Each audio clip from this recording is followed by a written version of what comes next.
الحمد لله نحمده ونستعينه ونستغفره ونؤمن به ونتوكل عليه ونعوذ بالله من شرور أنفسنا ومن سيئات أعمالنا من يهده الله فلا مضل له ومن يضلله فلا هادي له ونشهد أن لا إله إلا الله وحده لا شريك له ونشهد أن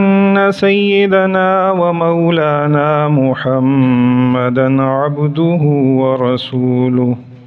أما بعد فأعوذ بالله من الشيطان الرجيم بسم الله الرحمن الرحيم وكذلك نولي بعض الظالمين بعضا بما كانوا يكسبون وقال تعالى ولا تركنوا إلى الذين ظلموا فتمسكم النار آمنت بالله صدق الله ومولانا العظيم وصدق رسوله النبي الأمي الكريم ونحن على ذلك لمن الشاهدين والشاكرين والحمد لله رب العالمين۔ میرے انتہائی معزز محترم مکرم سامعین کرام، اللہ تبارک و تعالیٰ نے انبیاء کرام علیہم الصلاۃ کا سلسلہ لوگوں کی ہدایت کے لیے جاری فرمایا۔ حضرت آدم علیہ السلام اس سلسلہ کے پہلے نبی تھے۔ حضرت نوح علیہ السلام، جن کو آدم ثانی بھی کہا جاتا ہے، دوسرا سلسلہ نبوت کا اللہ تبارک و تعالیٰ نے حضرت نوح علیہ السلام سے چلایا۔ قرآن کریم میں اللہ تبارک و تعالیٰ نے ان سلسلوں کو یوں واضح فرمایا: اولئک الذین انعم اللہ علیہم من النبیین من ذریۃ آدم وممن حملنا مع نوح۔ اللہ تبارک و تعالیٰ نے انبیاء کرام میں سے لوگوں کو منتخب کر کے ان کے اوپر انعام فرمایا۔ من ذریۃ آدم، حضرت آدم علیہ السلام کی اولاد، اس میں سارے انبیاء شامل ہیں۔ پھر اللہ تبارک و تعالیٰ نے اس میں تخصیص فرمائی اور ارشاد فرمایا وَمِمَّنْ حَمَلْنَا مَعَ نُوحٍ۔ انبیاء کرام علیہم السلام کا دوسرا سلسلہ ان انبیاء کا ہے جو حضرت نوح علیہ السلام کے ساتھ جن لوگوں کو کشتی میں سوار کیا گیا تھا ان کی اولاد میں سے تھے۔ اور پھر فرمایا وَمِن ذُرِّيَّةِ إِبْرَاهِيمَ وَإِسْرَائِيلَ۔ تیسرا انبیاء کرام علیہم السلام کا سلسلہ حضرت ابراہیم اور حضرت یعقوب علیہ السلام کی اولاد سے اللہ تبارک و تعالیٰ نے چلایا۔ حضرت یعقوب علیہ السلام کو اللہ تبارک و تعالیٰ کی جانب سے اسرائیل کا لقب دیا گیا تھا۔ اسرائیل کا مطلب ہوتا ہے اللہ کا بندہ۔ اور پھر حضرت یعقوب علیہ السلام، جن کو اسرائیل کہتے تھے، ان کی اولاد میں اللہ تبارک و تعالیٰ نے نبوت کا ایک بہت طویل سلسلہ چلایا ہے، اور یہ انبیاء بنی اسرائیل، ان کی تعداد قریباً 4000 کے قریب بتائی جاتی ہے۔ باقاعدہ ملت کے طور پر دنیا میں جب اللہ تبارک و تعالیٰ کے ماننے والوں کا نام لیا جاتا ہے تو وہ ملت ابراہیمی کا نام آتا ہے۔ اور پھر اللہ تبارک و تعالیٰ نے قوموں میں سے اگر کسی قوم کو منتخب فرمایا ہے تو وہ بنی اسرائیل کی قوم کو اللہ تبارک و تعالیٰ نے منتخب فرمایا۔ قرآن کریم میں اللہ تبارک و تعالیٰ نے ارشاد فرمایا یا بنی اسرائیل اذکروا نعمتی التی انعمت علیکم، میری اس نعمت کو یاد کرو انی فضلتکم علی العالمین، کہ میں نے تمہیں تمام جہانوں کے اوپر فضیلت عطا کی تھی۔ تو یہ فضیلت اللہ تبارک و تعالیٰ کا وہ انتخاب تھا جو اللہ تبارک و تعالیٰ نے بنی اسرائیل کو بطور انعام عطا فرمایا،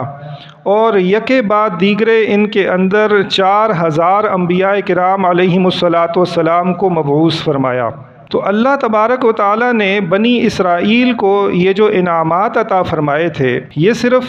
انعامات ہی نہیں تھے بلکہ ایک بہت بھاری ذمہ داری تھی جو اللہ تبارک و تعالیٰ کی جانب سے ان کے اوپر عائد کی گئی تھی۔ سورہ بنی اسرائیل کے اندر اللہ تبارک و تعالیٰ نے ارشاد فرمایا وَقَضَيْنَا إِلَى بَنِي إِسْرَائِيلَ فِي الْكِتَابِ لَتُفْسِدُنَّ فِي الْأَرْضِ مَرَّتَيْنِ وَلَتَعْلُنَّ عُلُوًّا كَبِيرًا، کہ ہم نے یہ بات طے کر دی تھی بنی اسرائیل کی کسی کتاب کے اندر، خواہ وہ تورات تھی یا دیگر انبیاء کے اوپر نازل ہونے والے صحیفے تھے، ان کے اندر اللہ تبارک و تعالیٰ نے بنی اسرائیل کے اوپر یہ جو انعام تھا، ان کا انتخاب تھا، اس کے بعد یہ بھاری ذمہ داری لگائی تھی اور ساتھ تنبیہ بھی فرما دی تھی کہ تمہیں میں حکم تو دے رہا ہوں کہ تم نے میری منتخب قوم کے طور پر دنیا کے اندر میری نیابت کرنی ہے، لیکن اس کے باوجود ہوگا یہ کہ لَتُفْسِدُنَّ فِي الْأَرْضِ مَرَّتَيْنِ، تم زمین کے اندر 2 مرتبہ فساد کرو گے، وَلَتَعْلُنَّ عُلُوًّا كَبِيرًا، اور بہت بڑی سرکشی کرو گے۔ فَإِذَا جَاءَ وَعْدُ أُولَاهُمَا، یہ جو سرکشی تم کرو گے 2 مرتبہ، تو جب پہلی مرتبہ تم سرکشی کرو گے، جس کو مفسرین نے لکھا کہ حضرت موسیٰ علیہ السلام کی دور کے اندر، یہ جو حضرت عیسیٰ علیہ السلام سے تقریباً 587 سال پہلے کا واقعہ ہے کہ اللہ تبارک و تعالیٰ نے ان کی پکڑ فرمائی ہے، اس کا تذکرہ قرآن کریم میں اللہ تبارک و تعالیٰ نے یوں فرمایا، فَإِذَا جَاءَ وَعْدُ أُولَاهُمَا بَعَثْنَا عَلَيْكُمْ عِبَادًا لَنَا أُولِي بَأْسٍ شَدِيدٍ فَجَاسُوا خِلَالَ الدِّيَارِ، کہ جس وقت وہ پہلا وعدہ ہمارا آ گیا، یعنی جب پہلی مرتبہ تم نے سرکشی کی ہے زمین کے اوپر، تو ہم نے تمہارے اوپر اپنے بندوں میں سے کچھ بندوں کو مسلط کر دیا، فجاسو خلال الدیار، وہ شہروں کے اندر گھس پڑے اور ہر چیز کو نیست و نابود اور تباہ و برباد کر کے رکھ دیا انہوں نے۔ یہ اللہ تبارک و تعالیٰ کی جانب سے بنی اسرائیل کی پہلی پکڑ ہوئی ہے، اور جو میں نے عرض کیا کہ یہ قریباً 587 سال پہلے کا زمانہ ہے حضرت عیسیٰ علیہ السلام سے۔ پھر دوسری مرتبہ حضرت عیسیٰ علیہ السلام کے دور میں ان کے اوپر اللہ تبارک و تعالیٰ کی جانب سے دوبارہ پکڑ ہوئی۔ اس کے درمیان میں ایک آیت آتی ہے، اللہ تبارک و تعالیٰ ارشاد فرماتے ہیں، ثُمَّ رَدَدْنَا لَكُمُ الْكَرَّةَ،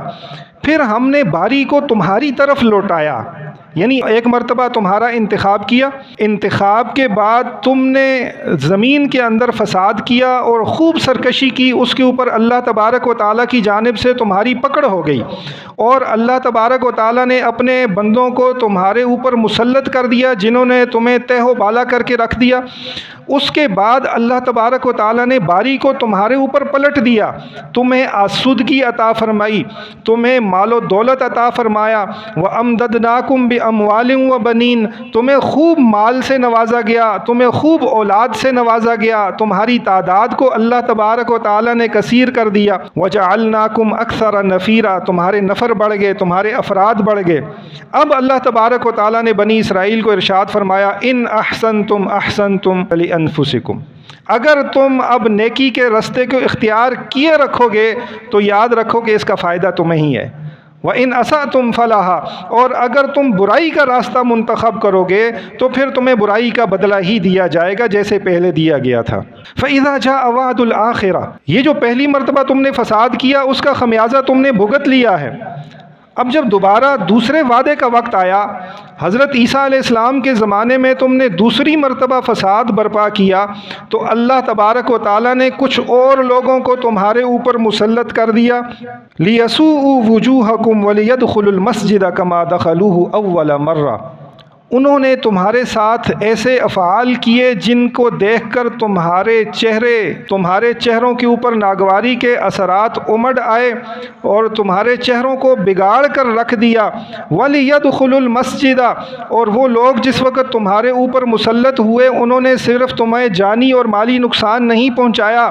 بلکہ تمہاری مسجد کے اندر داخل ہو کر اس کی بھی بے حرمتی کی۔ وَلِيُتَبِّرُوا مَا عَلَوْا تَتْبِيرًا، جو چیز ان کے سامنے آتی گئی اس کو وہ تہ و بالا کرتے گئے۔ یہ دوسری مرتبہ بنی اسرائیل کے اوپر پکڑ ہوئی ہے۔ اللہ تبارک و تعالیٰ نے اس کا ذکر فرمایا سورہ بنی اسرائیل کے اندر، اور اس کے بعد اللہ تبارک و تعالیٰ نے ارشاد فرمایا، عَسَىٰ رَبُّكُمْ أَن يَرْحَمَكُمْ، اللہ تبارک و تعالیٰ تمہارے اوپر رحم کرنا چاہتا ہے۔ اسی وجہ سے جب موسیٰ علیہ السلام کے زمانے میں تمہیں ایک باطل قوت نے آ کر تہ و بالا کیا تھا، اللہ تبارک و تعالیٰ نے باری کو تمہارے اوپر لوٹا دیا تھا۔ تمہیں چاہیے تھا کہ تم ہوش کے ناخن لے لو اور اللہ تبارک و تعالیٰ کی نافرمانی نہ کرو اور زمین کے اندر فساد اور سرکشی اس کے اندر مبتلا نہ ہو، لیکن تم نے اپنے کردار کو دوبارہ دہرایا تو اللہ تبارک و تعالیٰ نے بھی اپنی سنت کو دہرایا۔ عسیٰ ربکم ان یرحمکم، اللہ تبارک و تعالیٰ تمہارے اوپر رحم کرنا چاہتے ہیں، لیکن وَإِنْ عُدْتُمْ عُدْنَا، اگر تم لوٹا کر دوبارہ وہی کام کرو گے جیسا کہ تم نے پہلی 2 مرتبہ کیا، عُدْنَا، تو یاد رکھو کہ ہم بھی لوٹیں گے اور ہم بھی تمہارے ساتھ وہی سلوک کریں گے جو سلوک ہم نے تمہارے اوپر پہلے کیا تھا۔ یہ سورہ بنی اسرائیل سے کچھ آیات میں نے آپ کے سامنے رکھی ہیں۔ سورہ مائدہ کے اندر اللہ تبارک و تعالیٰ نے ایک دوسرا واقعہ ارشاد فرمایا حضرت عیسیٰ علیہ السلام کے زمانے کا۔ حضرت عیسیٰ علیہ السلام نے اپنی قوم سے یہ ارشاد فرمایا کہ تم لوگ اللہ تبارک و تعالیٰ کی رضامندی کے لیے روزے رکھو۔ 30 دن کے ان لوگوں نے روزے رکھے۔ عیسیٰ علیہ السلام نے ان سے وعدہ کیا تھا کہ اگر تم روزے رکھو گے 30 دن کے تو اللہ تبارک و تعالیٰ سے جو دعا تم کرو گے اللہ تبارک و تعالیٰ تمہاری دعا قبول فرمائیں گے۔ بنی اسرائیل کے وہ لوگ جو عیسیٰ علیہ السلام کے امتی تھے انہوں نے 30 دن کے روزے رکھے۔ جس وقت 30 دن کے روزے مکمل ہو گئے تو قرآن کریم میں کیا ارشاد ہے، اذ قال الحواریون یا عیسی ابن مریم هل یستطیع ربک ان ینزل علینا مائدۃ من السماء، اے عیسیٰ ابن مریم کیا آپ کا رب یہ استطاعت رکھتا ہے کہ ہمارے اوپر آسمان سے ایک دسترخوان اتار دے۔ یہ انہوں نے ایک خواہش کا اظہار کیا اور انہوں نے عرض کیا کہ ہمارے ہاں دستور یہ ہے کہ جب کوئی مزدور مزدوری کرتا ہے اور وہ مزدوری والا کام مکمل ہو جاتا ہے تو اس کے آخر میں مزدوری کروانے والا اس کو کچھ انعام کے طور پر کھانا کھلاتا ہے۔ کیا آپ کا رب بھی ہماری اس مزدوری جو ہم نے 1 مہینے کے روزے رکھے ہیں ہمیں کچھ کھانا کھلائے گا؟ هل یستطیع ربک ان ینزل علینا مائدۃ من السماء۔ حضرت عیسیٰ علیہ السلام نے ان کو یہ ارشاد فرمایا قال اتقوا اللہ، اللہ تبارک و تعالیٰ سے ڈرو، ان کنتم مؤمنین، اگر تم ایمان والے ہو تو اس طرح کی خواہشات نہ کرو، اللہ تبارک و تعالیٰ کے اوپر ایمان لاؤ، اس طرح کے تقاضے اللہ تبارک و تعالیٰ کی ذات عالی سے کرنے مناسب نہیں ہیں۔ قالوا نريد ان ناكل منها وتطمئن قلوبنا، وہ کہنے لگے کہ ہم یہ چاہتے ہیں کہ ہم وہ جو دسترخوان اترے گا اس سے برکت حاصل کرنے کے لیے کچھ کھائیں گے اور ہمارے دل اس سے مطمئن ہو جائیں گے، ونعلم ان صدقتنا، اور ہم یہ جان لیں گے کہ آپ نے جو وعدہ ہم سے کیا تھا کہ 1 مہینے کے روزے رکھو تو تمہاری دعا قبول ہوگی، تو اگر ہمارے اوپر دسترخوان نازل ہوگا تو ہمیں یہ معلوم ہو جائے گا کہ آپ نے جو وعدہ ہم سے کیا ہے وہ ایک سچا وعدہ تھا، وَنَكُونَ عَلَيْهَا مِنَ الشَّاهِدِينَ، اور ہم اس کے اوپر گواہ بن جائیں گے کہ اللہ کے پیغمبر نے ہم سے ایک وعدہ کیا تھا، اللہ تبارک و تعالیٰ نے اپنے نبی کا پاس رکھتے ہوئے اس وعدے کو سچ کر دکھایا۔ قال عیسی ابن مریم، جب عیسیٰ علیہ السلام سے بہت زیادہ اصرار انہوں نے کیا تو عیسیٰ علیہ السلام نے دستے دعا دراز فرمائے اور اللہ تبارک و تعالیٰ سے دعا کی، اللہم ربنا انزل علینا مائدۃ من السماء، اے ہمارے رب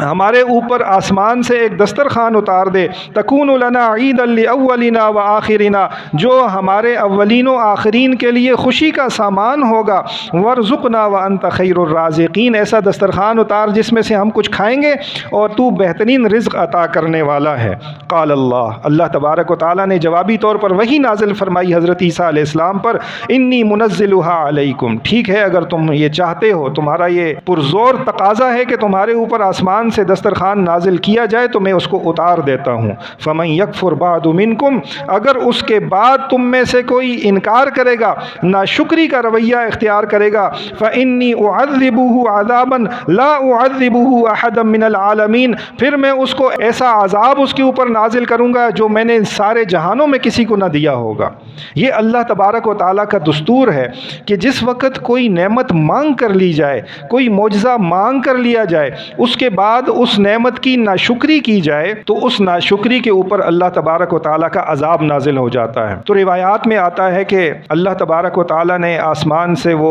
دسترخوان اتارا اور 40 دن تک لگاتار وہ دسترخوان اترتا رہا، چاشت کے وقت وہ دسترخوان اترتا تھا، انواع و اقسام کے اس کے اندر کھانے ہوتے تھے۔ ابتدائی طور پر اللہ تبارک و تعالیٰ کی طرف سے اجازت تھی کہ سب لوگ اس دسترخوان سے مستفید ہو سکتے ہیں، تو لہٰذا لوگ جو ہے وہ کام کاج چھوڑ کر دسترخوان کے انتظار میں بیٹھ جاتے ہیں کہ وہ دسترخوان اترے گا، ہم اس میں سے کھانا کھائیں گے۔ وہ کھانا کھاتے اور بعد کے اوقات کے لیے اس میں سے کچھ اپنے گھروں کے اندر بھی لے جاتے۔ اس کے بعد کچھ دن جب دسترخوان اترتا رہا، اللہ تبارک و تعالیٰ کی جانب سے یہ حکم نازل ہو گیا کہ اب اس دسترخوان سے صرف غریب اور ناتواں لوگ کھائیں گے، امیر لوگوں کو اس دسترخوان سے استفادے کی اجازت نہیں ہے، اور اس دسترخوان پر بیٹھ کر جتنا کھا سکتے ہیں اتنا کھائیں گے، اپنے ساتھ بچا کر گھر لے جانے کی اجازت نہیں ہے۔ عیسیٰ علیہ السلام کے وہ حواریین، وہ امتی اب ابتلا کے اندر، اب انہوں نے ہیلے بہانوں کے ساتھ دسترخوان میں سے امیر لوگوں نے بھی بیٹھنا شروع کر دیا، چھپا کر اپنے گھروں کو بھی لے جانا شروع کر دیا۔ اللہ تبارک و تعالیٰ نے اپنی سنت کو دہرایا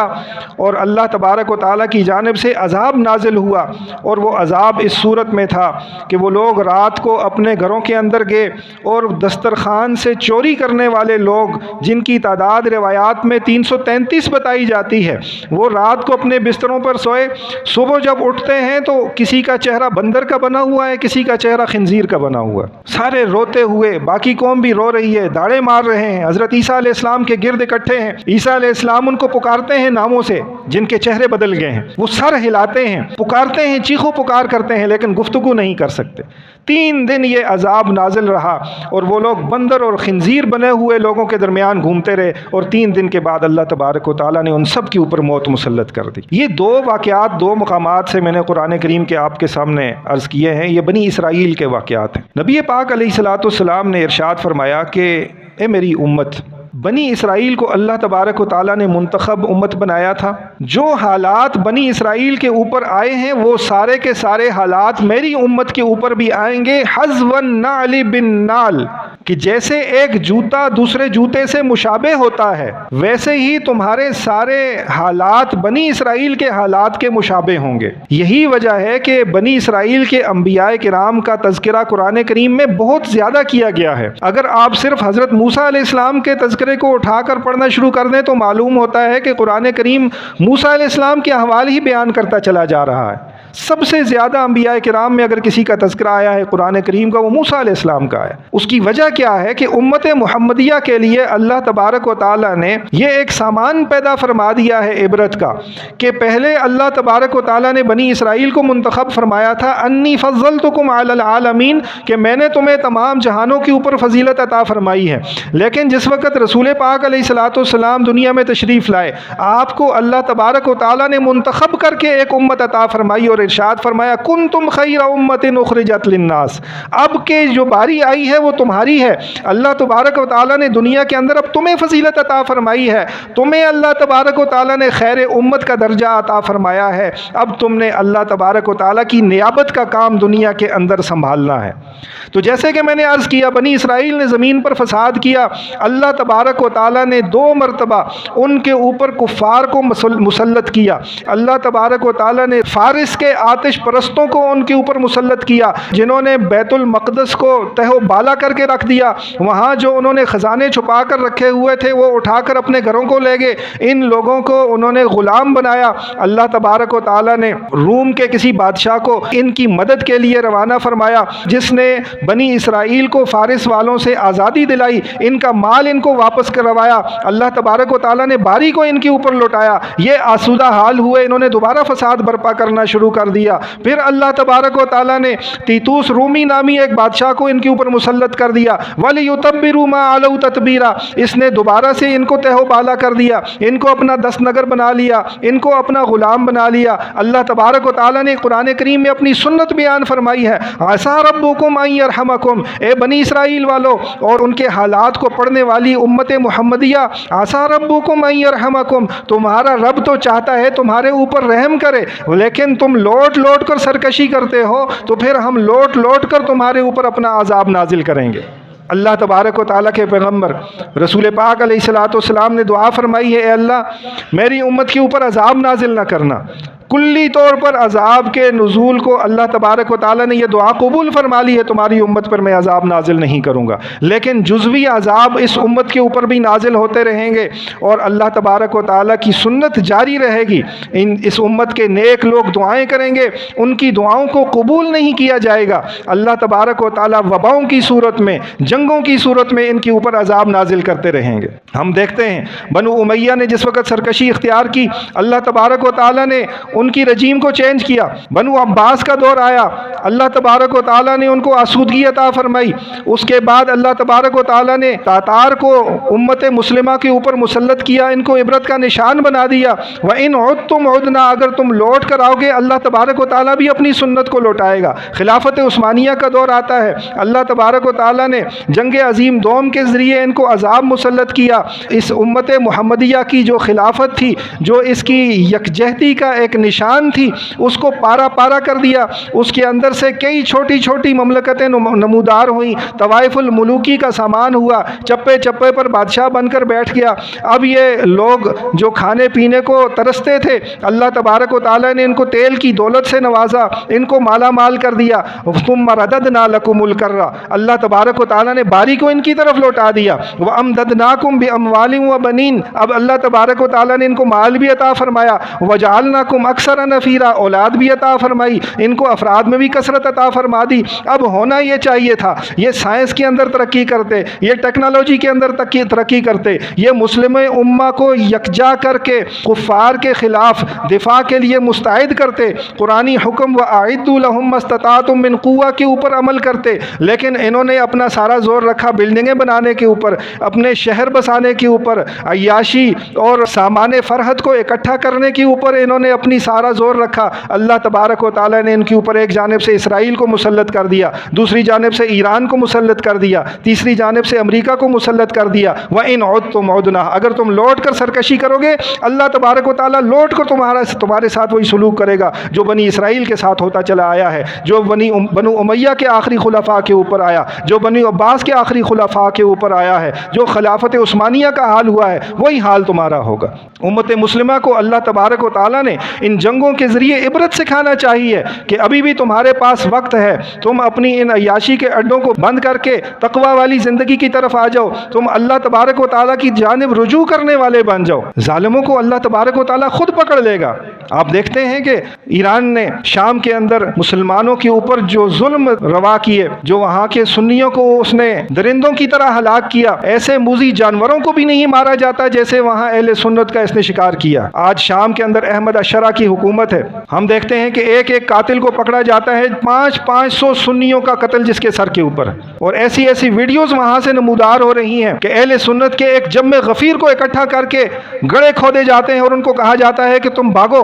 تمہیں آزاد کیا جاتا ہے، اور پیچھے تالیاں پیٹتے اور سیٹیاں بجاتے اہل تشیع ان کے اوپر گولیاں برساتے ہیں اور ان کو قتل کر کے گھڑے کے اندر ڈالا جاتا ہے، ان کے اوپر پیٹرول ڈال کر ان کی لاشوں کو آگ لگائی جاتی ہے۔ اللہ تبارک و تعالیٰ کی پکڑ پھر سخت ہے۔ کس وقت تک یہ ظلم کرتے؟ تم نے عراق کے اندر ظلم کیا، تم نے شام کے اندر ظلم کیا، تم نے مصر کے اندر ظلم کر دیا۔ وَكَذَلِكَ نُوَلِّي بَعْضَ الظَّالِمِينَ بَعْضًا بِمَا كَانُوا يَكْسِبُونَ، پھر اللہ کی پکڑ آتی ہے، اللہ فرماتے ہیں ہم بعض ظالموں کو دوسرے ظالموں کے اوپر مسلط کر دیتے ہیں۔ اے امت مسلمہ، تمہیں اللہ تبارک و تعالیٰ نے نیابت عطا فرمائی تھی، تمہارے اندر یہ جرأت نہیں تھی، اللہ نے تمہاری مدد کی ہے۔ تمہارے اوپر جو دو دشمن مسلط ہیں اسرائیل کے اور ایران کی صورت میں، اللہ تبارک و تعالیٰ نے ان کو آپس کے اندر لڑا دیا ہے، تمہیں موقع دیا ہے، ابھی بھی سنبھل جاؤ، ابھی بھی اللہ تبارک و تعالیٰ کے قرآن کی طرف لوٹ آؤ۔ تم برج خلیفہ بنا رہے ہو، وہاں امریکہ B-52 بمبار طیارے بنا رہا ہے، ایک B-52 بمبار طیارہ 2 برج خلیفہ کی قیمت کے برابر، اور 22 B-52 طیارے امریکہ کے پاس۔ کفار نے آپ کے نبی کو سنت کو پکڑا ہوا ہے۔ رسول کریم علیہ الصلوۃ والسلام جس وقت دنیا سے جاتے ہیں، چراغ کے اندر تیل نہیں ہے جلانے کو،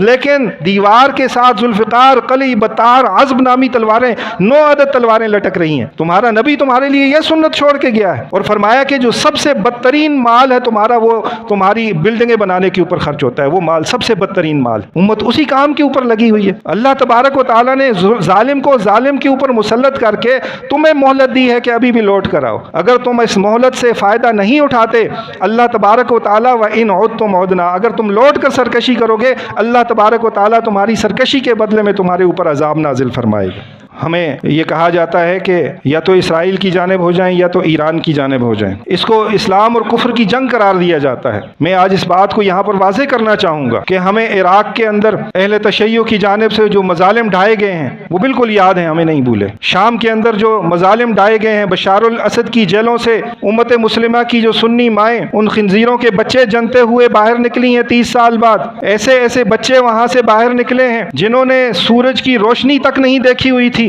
ایسے مظالم ان کے اوپر ڈھائے گئے، اس کے پشت پناہ کون تھا؟ ان لوگوں کو اس بات پر ابھارنے والا کون تھا؟ زینبیون اور فاطمیون نامی دہشت گرد تنظیمیں بنانے والا کون تھا؟ اللہ تبارک و تعالیٰ نے اس ظلم کے بدلے میں ان کے اوپر ایک ظالم مسلط کیا ہے، اور اس کو بھی تنبیہ کر دی ہے کہ ان مظالم سے تم باز آ جاؤ۔ ایران کا صدر کہتا ہے ہم نے شام کے اندر جو کیا ہمیں اس کے اوپر فخر ہے، ہم نے لبنان کے اندر جو کیا ہمیں اس کے اوپر فخر ہے، ہم نے عراق کے اندر جو کچھ کیا ہمیں اس کے اوپر فخر ہے۔ یہ مرگ بر امریکہ کا نعرہ لگاتے ہوئے جس وقت صدام حسین کے خلاف امریکہ کارروائی کرتا ہے، سب سے پہلے مدد کرنے کے لیے ایران پہنچتا ہے۔ تو اللہ تبارک و تعالیٰ کی یہ سنت ہے، عربی مقولہ ہے، ان اللہ ینتقم من الظالم بالظالم، اللہ تبارک و تعالیٰ ظالم سے ظالم کے ذریعے بدلہ لیتے ہیں، ثم ینتقم من الظالمین جميعا، پھر اس کے بعد سب ظالموں سے اللہ تبارک و تعالیٰ بدلہ لیتے ہیں۔ اور ایک دوسری روایت ہے البدایہ والنہایہ میں، من اعان ظالما سلطہ اللہ علیہ، جو کسی ظالم کی مدد کرتا ہے اللہ تبارک و تعالیٰ اسی ظالم کو اس کے اوپر مسلط کر دیتا ہے۔ آج ہمیں بعض نام نہاد سکالر یہ درس دیتے ہیں کہ یا تو ایران کی جانب ہو جاؤ یا پھر زائنسٹ بن جاؤ، یہود کا ساتھ دینے والے بن جاؤ۔ ہمیں کون ہوتے ہیں آپ یہ کہنے والے کہ ہم کسی ایک جانب ہو جائیں؟ روس کی اور یوکرین کی جنگ ہوتی ہے، کیا ہم روس کے ساتھ ہیں؟ کیا ہم یوکرین کے ساتھ ہیں؟ لازمی تو نہیں ہے کہ دو ملکوں کی جنگ ہو ہم کسی ایک ملک کا ساتھ دینے والے بنیں۔ ہم کیوں ایران کی جانب ہو جائیں؟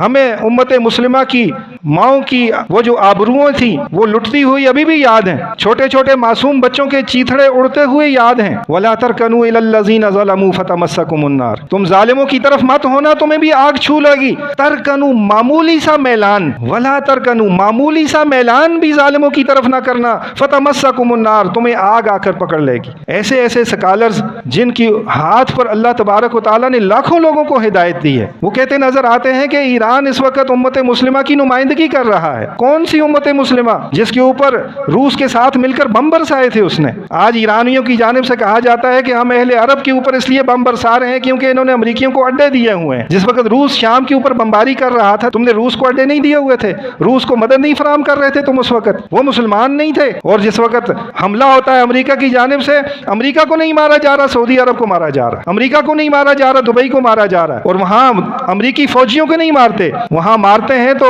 پانی کے پلانٹ کے اوپر بم برساتے ہیں، وہاں مارتے ہیں تو عوامی مقامات کے اوپر بم برسائے جاتے ہیں۔ تمہارا یہ دوغلا معیار ہمیں خوب معلوم تھا۔ امت مسلمہ کو ہم کہتے تھے 10 محرم کو راستے نہ بند کرنے دو، اس کی عادت خراب ہو جائے گی، اس نے ساری دنیا کا راستہ بند کر دیا، ہماری بات نہیں سنی، آج ساری دنیا اس سے پریشان ہے۔ وَلَا تَرْكَنُوا إِلَى الَّذِينَ ظَلَمُوا فَتَمَسَّكُمُ النَّارُ، یہاں غائبانہ نماز جنازہ پڑھے جا رہے ہیں، وہ خامنئی شہید ہو گیا، جو حضرت ابوبکر صدیق کو کافر کہے وہ شہید ہو گیا، جو امی عائشہ رضی اللہ تعالیٰ عنہ کے اوپر تہمت لگاتا ہے وہ شہید ہو جاتا ہے، جو قرآن کریم کو محرف کتاب کہتا ہے وہ شہید ہو جاتا ہے، اس کی غائبانہ نماز جنازہ پڑھتے ہو۔ آج بھی فتاویٰ کے اندر یہ مسئلہ لکھا ہوا موجود ہے کہ جو شخص کسی کافر کا جنازہ یہ نیت سمجھتے ہوئے کہ یہ کافر نہیں ہے پڑھے گا، وہ خود کافر ہو جاتا ہے۔ اپنے ایمان کی فکر کرو، تم غائبانہ نماز جنازہ پڑھتے ہو۔ ایک واعظ، مشہور واعظ ہے، میں یہاں پر نام نہیں لینا چاہتا، آپ لوگوں کی ان سے بہت انسیت ہوگی، وہ اعتماد میں خراب نہیں کرنا چاہتا، وہ کہتے ہیں میں روزانہ قنوت نازلہ پڑھتا ہوں۔ جس وقت فلسطین کے اوپر بم برسائے جا رہے تھے قنوت نازلہ یاد نہیں ہے، وہ شام کے مسلمانوں کو جب مارا جا رہا تھا قنوت نازلہ یاد نہیں آئی۔ وہ کہتے ہیں جی اختلافات تو صحابہ کے اندر بھی تھے،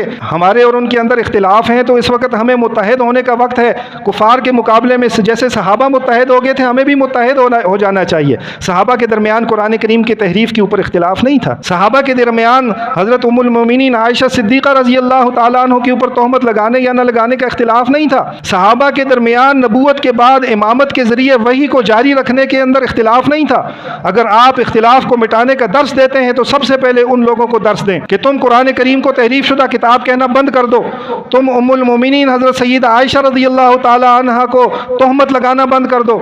تم شیخین کریمین کو کافر کہنا بند کر دو، صحابہ کرام کو مرتد کہنا بند کر دو۔ سب سے پہلے جہاں سے اختلاف شروع ہوا ہے اختلاف کو وہاں سے بند کروایا جائے۔ آج امت مسلمہ کو عبرت حاصل کرنے کا وقت ہے، اہل سنت کو یکجا اور اکٹھا ہونے کا وقت ہے، ہمیں قرآن کی طرف لوٹنے کا وقت ہے۔ اگر آج بھی ہم نے اللہ تبارک و تعالیٰ کی جانب رجوع اختیار نہ کیا، اللہ تبارک و تعالیٰ ہمارے اوپر ظالم کو مسلط فرما دیں گے۔ اللہ تبارک و تعالیٰ کی سنت جو بنی اسرائیل کے ساتھ جاری تھی وہ اس امت مسلمہ کی ساتھ جاری ہے، حذو النال بالنال، جیسے ایک جوتا دوسرے جوتے سے مشابہ ہوتا ہے۔ جو حالات بنی اسرائیل کے اوپر آئے ہیں وہی حالات من و عن ہمارے اوپر بھی آئیں گے، سدھرنے کا وقت ہے۔ اللہ تبارک و تعالیٰ سے دعا کریں، اللہ تبارک و تعالیٰ ہمارے حکمرانوں کو ہدایت عطا فرمائے، ہماری عوام تمام کو ہدایت عطا فرمائے، ہم ان کو درست فیصلے کرنے کی توفیق عطا فرمائے، ان کو جنگ کی تیاری کرنے کا، جنگ کا اسلوب اللہ تبارک و تعالیٰ سکھا دے۔ وآخر دعوانا ان الحمد للہ رب العالمین۔ سنت ادا فرمائے۔